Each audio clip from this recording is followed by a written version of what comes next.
এবার পরবর্তী শিল্পী আপনাদের সুন্দরবনে গান শোনাবে। তা গানটা আমাদের জীবন যুদ্ধের গান, জীবন কাহিনীর গান, যেহেতু আমরা প্রপার সুন্দরবনের মানুষ।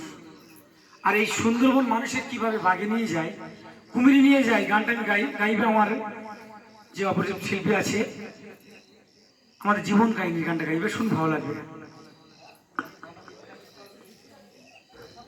ওই আমরা সুন্দরবনের আদিবাসী বেটিল